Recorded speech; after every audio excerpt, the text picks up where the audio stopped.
주님께서 여러분과 함께 요한이 전한 거룩한 복음입니다. 그때 예수님께서 유다인들에게 말씀하셨다. 내가 나 자신을 위하여 증언하면 내 증언은 유효하지 못하다. 그러나 나를 위하여 증언하시는 분이 따로 계시다. 나는 나를 위하여 증언하시는 그분의 증언이 유효하다는 것을 알고 있다. 너희가 요한에게 사람을 보냈을 때 그는 진리를 증언하였다. 나는 사람의 증언을 필요로 하지 않는다. 그런데도 이러한 말을 하는 것은 너희가 구원을 받게 하려는 것이다.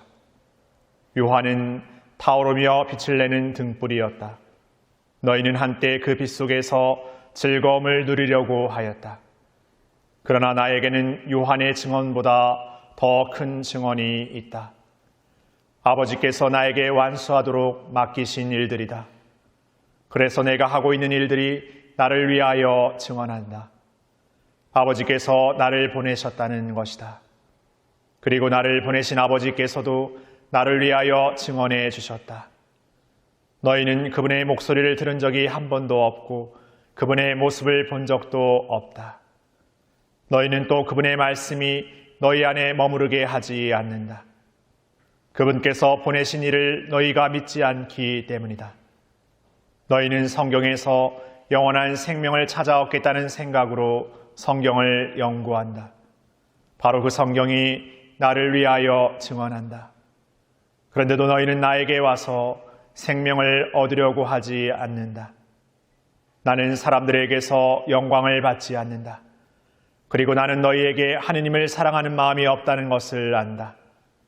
나는 내 아버지의 이름으로 왔다. 그런데도 너희는 나를 받아들이지 않는다. 다른 이가 자기 이름으로 오면 너희는 그를 받아들일 것이다.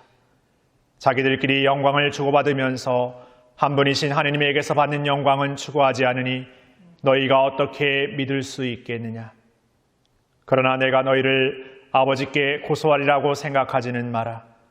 너희를 고소하는 이는 너희가 희망을 걸어온 모세이다. 너희가 모세를 믿었더라면 나를 믿었을 것이다. 그가 나에 관하여 성경에 기록하였기 때문이다. 그런데 너희가 그의 글을 믿지 않는다면 나의 말을 어떻게 믿겠느냐.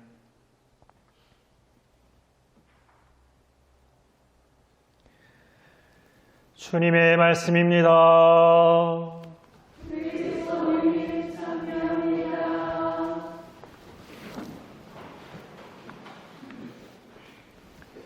참 예수님, 여기 계신 분들 중에는 원래 제주에서 태어나지 않아서 제주에 이렇게 여행을 왔다가 제주의 풍광이 아름답고 또 제주의 어떤 무엇이 좋아서 여기 살아야겠다 이렇게 해서 살고 계신 분들이 있으십니다. 관광 왔을 때하고 여기 와서 살 때하고는 소위 천지 차이입니다.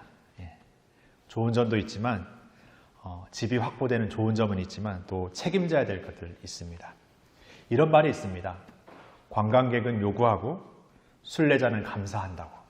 어떻게 보면은 관광객일 때는 뭔가 이렇게 내게 도움될 것들을 막 찾아서 이렇게 얻겠다는 마음으로만 살 수 있지만 순례자라는 표현과 좀 어떻게 보면은 통할 수 있는데 우리가 여기에 정말 살아가야 된다면 내가 좀 내어줘야 되는 것도 있는 겁니다. 이렇게 양보해야 되는 것도 있고 또 내가 책임져야 되는 것도 있고. 그래서 우리가 살아가는 내 삶의 자리를 나는 관광객 모드로 살고 있는지 아니면 주인, 순례자의 모드로 이렇게 살고 있는지 생각해 보고 싶습니다. 그래서 순례자라는 것은 어떻게 보면 우리가 세상이 하느님의 창조의 섭리 안에서 이루어졌고 그 모든 피조물이 하느님의 창조물이라는 걸 기억한다면 인간인 우리뿐만이 아니라 우리와 함께 살아가는 많은 모든 것들을 우리의 형제 자매라고도 표현할 수 있을 것 같고 어떻게 보면 그 안에 인간은 그 모든 것들을 잘 다스리도록 이렇게 책임져진 소중한 존재라고도 생각할 수 있을 것 같습니다. 그런 존재로 불륜받았다는 것은 그만큼 그 삶 안에서 애쓰고 책임지고 견뎌야 되는 것들이 분명히 있습니다. 오늘 모세가 하느님을 저버린 백성들을 이렇게 변호하고 나섭니다.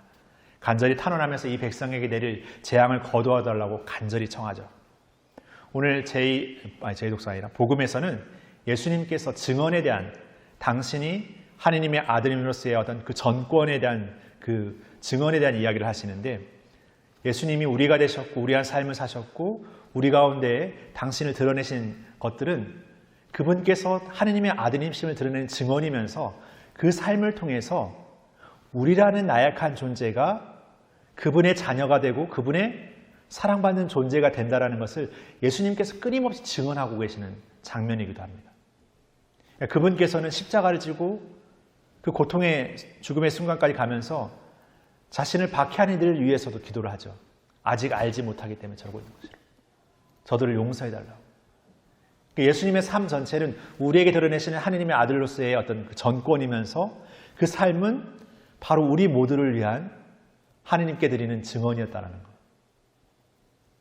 그러니까 예수님에게서 우리는 그냥 해줘도 되고 그냥 뭔가 개그로서의 어떤 이렇게 섬기는 정도의 그런 우리의 존재가 아니라 당신의 자녀로서 당신과 하나 되는 존재로서 그러니까 예수님에게서 우리는 어떻게 보면 당신이 모든 것을 다 내어 던지면서도 끝까지 책임질 수 있는 가장 소중한 존재라는 거죠.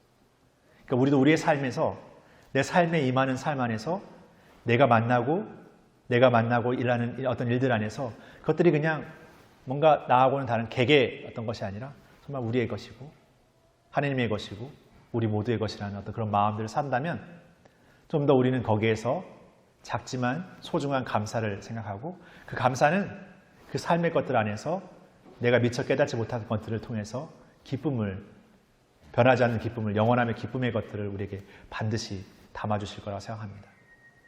어떻게 보면 어제처럼 비 오는 날도 있고 오늘처럼 이렇게 화창한 날도 있습니다. 그러나 이 모든 것이 어떻게 보면 이 자연의 섭리 안에서 우리에게 주는 또 다른 어떤 메시지죠.